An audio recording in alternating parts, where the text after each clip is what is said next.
నీ గుడారంలో అతిథిగా ఉండదగిన వాడెవడు? నీ పరిశుద్ధ పర్వతాల మీద నివసించదగిన వాడెవడు? యథార్థమైన ప్రవర్తన కలిగి నీతిని అనుసరించుచు హృదయపూర్వకముగా నిజము పలుకువాడే. అట్టివాడు నాలుకతో కొండెలాడు, తన శరీరానికి కీడు చేయడు, తన పొరుగువాని మీద నింద మోపడు. అతని దృష్టికి నీచుడు అసహ్యుడు. అతడు యెహోవా యందు భయభక్తులు గలవారిని సన్మానించును. అతడు ప్రమాణము చేయగా నష్టము కలిగినను మాట తప్పడు. తన ద్రవ్యమును వడ్డీకి ఇయ్యడు. నిరపరాధిని చెరుపుటకై లంచము పుచ్చుకున్నాడు. ఈ ప్రకారం చేయువాడే ఎన్నడను కదల్చబడడు.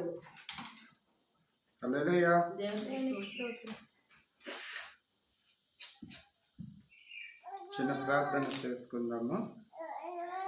పరిశుద్ధుడ పరిశుద్ధుడ మహోన్నతుడ సర్వశక్తిమంతుడ సర్వాధికారి నిన్న నేడు ఏకరీతిగా ఉన్నవాడా అయ్యా, ఇదిగో నా దేవ, దావీదు కీర్తనలు 15:1 వచనంలో మాటలు మా జీవితంలో, మా జీవితాలకి, మా బ్రతుకులకి అయా వెలుగుకరంగా మేము ఉండుటకు తండ్రి నీకు మహిమకరమైన జీవితాన్ని అయా నీ గుడారంలో అతిథిగా ఉండతగిన వాడుగా బ్రతికే కృపను మాకు దయచేయమని ఇచ్చి నీ సమయాన్ని బట్టి నీకే కృతజ్ఞత స్తోత్రములు చెల్లిస్తూ తండ్రి కుమార్ పరిశుద్ధాత్మ నామములో అడిగి వేడుకుంటున్నాము తండ్రి.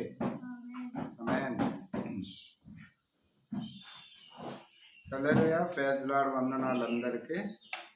దేవుడు మరొకసారి మనకిచ్చిన ఈ సమయాన్ని బట్టి యెహోవా నీ గుడారంలో అతిథిగా ఉండతగిన వాడు ఎవడు? నీ పరిశుద్ధ పర్వతము మీద నివసింపతగిన వాడు ఎవడు? యథార్థమైన ప్రవర్తన కలిగి నీతిని అనుసరించుచు హృదయపూర్వకముగా నిజము పలుకువాడే కదా. హల్లెలూయా. అట్టివాడు నాలుకతో కొండములు ఆడడు, తన చెలిగానికి కీడు చేయడు. హల్లెలూయా. దేవునికి స్తోత్రం. ప్రియమైన దేవుని బిడ్డలారా, పరిశుద్ధ గ్రంథంలో మాటల్ని ఈరోజు ఈ మే నెలలో దేవాది దేవుడు మనకిచ్చిన గొప్ప సమయాన్ని బట్టి దేవుడు మనతో ఈ ఆరాధనలో ఆయన మాట్లాడుతున్న మాటలు, పరిశుద్ధ గ్రంథంలో మాటలు ఏంటంటే, ఆయన గుడారంలో అతిథిగా ఉండతగిన వాడేవారు. గుడారం అంటే ఏంటమ్మా? గుడారం అని అంటే ఏంటి? ఒక నివాస స్థలము. ఆ నివాస స్థలం అంటే ఏంటి? స్థిరమైనది. అది టెంపరవరీ కాదు. ఇక్కడ ఈ మందిరాలు, అనేక మందిరాలు ఉండొచ్చు, అనేక గోపురాలు ఉండొచ్చు, అనేక ప్రార్థన మందిరాలు ఉండొచ్చు, అనేక మంది బోధకులు ఉండొచ్చు, అనేక సంఘం కూడా ఉండవచ్చు. కానీ ఇక్కడ ఈ స్థిరమైనది కాదు.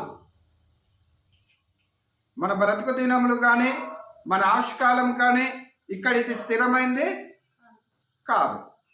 ఎందుకు కాదు? పరిశుద్ధ గ్రంథం తెలియపరుస్తుంది కదా. యెహోవా నీ గుడారములో అతిథిగా ఉండతగిన వాడేవాడు.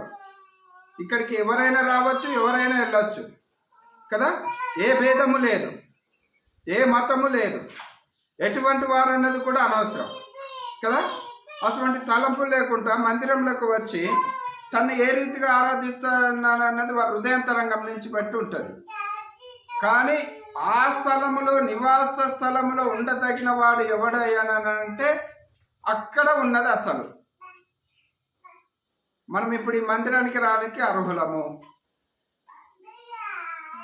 అక్కడ నివాస స్థలంలోకి అతిథిగా ఉండనీకి అక్కడికి మనకు ఆహ్వానం ఉందా?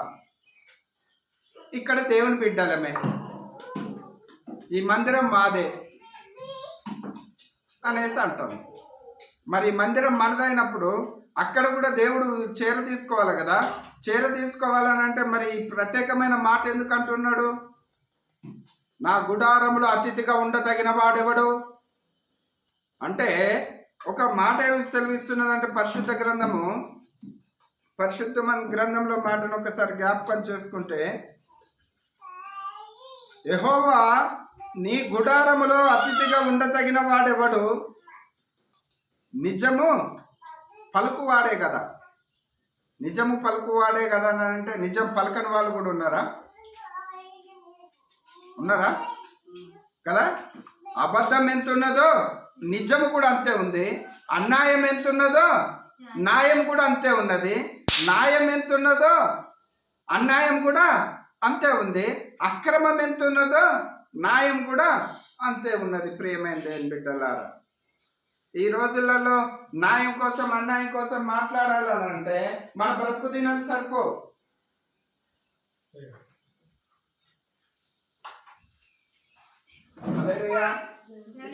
దేవునికి స్తోత్రం.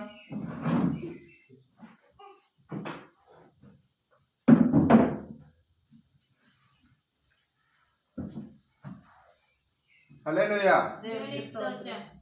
నిజము పలకాలనంటే నాలికతోటి, నాలికకి రాకముందు మన హృదయాంతరంగం నుంచి ఉండాలి.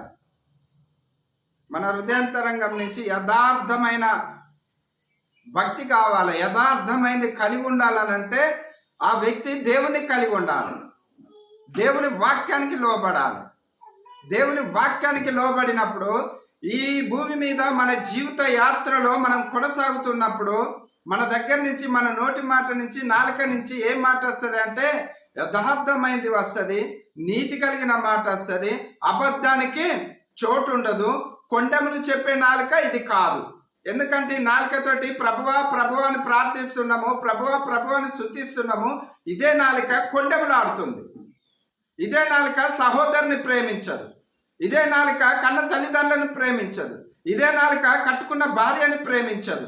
ఇదే నాలుక కట్టుకున్న భార్యను కూడా ప్రేమించదు, కట్టుకున్న భర్తను కూడా ప్రేమించదు. ఎందుకు అంటే తన హృదయంలో ఇషపూర్వకమైన ఈర్ష ఉంది కాబట్టి. నామకార్థంగా క్రైస్తవులుగా ఉన్నాము కానీ ఇక్కడ దేవుని భక్తి అన్నది కనపరచలేకపోతున్నాము. ఇక్కడ పరిశుద్ధ గ్రంథం ఏమంటున్నది అంటే ఈ ఆలయాలలో భూమి మీద నీ జీవిత యాత్రలో ఏ మందిరానికన్నా వెళ్ళు, కానీ నా మందిరంలోకి రావాలనంటే, అతిథిగా ఉండతగాలనంటే ఆ పరిశుద్ధ మందిరము అది ఎక్కడుంది? ఈ లోక యాత్ర ముగిస్తే కానీ ఏ వ్యక్తికైనా సరే, ప్రభుని నమ్మిన వారేమి నమ్మని వారేమి, కాలం ఇక్కడ సంపూర్ణంగా జరుగుతుంది అనుకుంటున్నాం. కానీ ప్రతి వ్యక్తిలో, మానవునిగా పుట్టిన ప్రతి వ్యక్తిలో ఏముంది అంటే ఆత్మ ఉంది.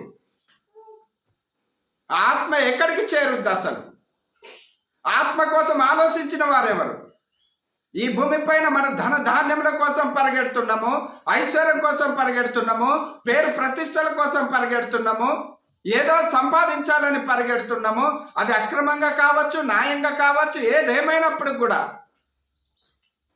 బిడ్డల భవిష్యత్తు కోసం సంపాదించుతున్నాము, పుట్టపోయే పిల్లల కోసం సంపాదించుతున్నాము. నేను కాలు మీద కాలేసుకొని తినే తరిగినా కూడా తరిగిపోకూడదు, అంత ఆస్తి కావాలని కూడా ప్రయాసపడుతున్నాము. అయినా కానీ మానవుని జీవితంలో ఏం లేదు అని అంటే నా ఆత్మ ఎక్కడికి పోద్ది? ఈ ఆలోచన లేదు. మరణిస్తామని తెలుసు, ఈ దినము మన శాశ్వతం కాదని తెలుసు. అయినప్పుడు కూడా మానవ జీవితంలో ఉరుకులు పరుగులాట, సంతోషం లేదు, సమాధానం లేదు, ప్రేమ లేదు, కక్షపూర్వకమైన జీవితాలు, ఈర్షతో జీవితాలు. ఈ భూమి పైన మన జీవిత యాత్రలో కొనసాగుతున్నామనంటే ఒక మనిషి వల్ల ఒక మనిషికి ఏదైనా హాని జరుగుతుందా? అది దేవుడు సహించాడని పరిశుద్ధ గ్రంథం తెలియపరుస్తుంది. నీకు చేతనైతే మేలు చేయి, లేక ఊరుకుండు కదా. నేను యూట్యూబ్లో ఒక చూసిన, అక్కడ ఏదో విందు జరుగుతుంది, అది ఎక్కడిదో ఏంటో తెలియదు. కానీ ఒక అధికారి వచ్చి అక్కడ పెద్ద గంటె ఉంటే ఆ గంటతోటి ఆ బూడిదో మట్టో తీసుకొని వచ్చేసి ఆ సాంబార్ దాంట్లో వేసేసేయండి. ప్రేమైన దేవుని బిడ్డలారా, పెద్దలు ఏమంటారనంటే కోపం ఉంటే ఈపి మీద కొట్టు కానీ కడుపు మీద కొట్టకయ్యా. ఏ మానవుడైనా సరే భూమి మీద నివసిస్తున్నాడనంటే పిడికడ అన్నం కోసమే, గుప్పడి అన్నం కోసమే. అయినా కానీ మానవ జీవితంలో ఆశకు అద్దు లేదు. అందరించి పరిశుద్ధ గ్రంథంలో ఒక మాట తెలియపరుస్తున్న, చూడండి 3వ వచనము. అట్టివాడు నాలికతో కొండములు ఆడడు, చెలిగానికి కీడు చేయడు, తన పొరుగువాని మీద నింద మోపడు. ఈ రోజులలో చూసుకుంటే అన్నదమ్ములు లేదు, ఒక సంఘము లేదు, ఒక సహోదరుడు లేదు, ఒక కులము లేదు, ఒక మతం లేదు, ఏది లేదు. అందరి మీద నిందలు మోపుకుంటున్నాము. ఈ నిందల వల్ల ఏమైనా ప్రయోజనం ఉందా? నీ కుటుంబానికి ఏదైనా మేలుకరమైంది ఉందా? నీ పరిశుద్ధ గ్రంథంలో నువ్వు ఏం నేర్చుకుంటున్నావు? నీ ఆలయాల్లో పోయినప్పుడు బోధిస్తున్న సేవకుల దగ్గర నుంచి నువ్వు ఏం తీసుకుంటున్నావు? అయ్యా, ఎవరైనా కాని రాని మాట అంటే జీవితకాలం అంతయు నేను మర్చిపోలేను, అతన్ని క్షమించలేను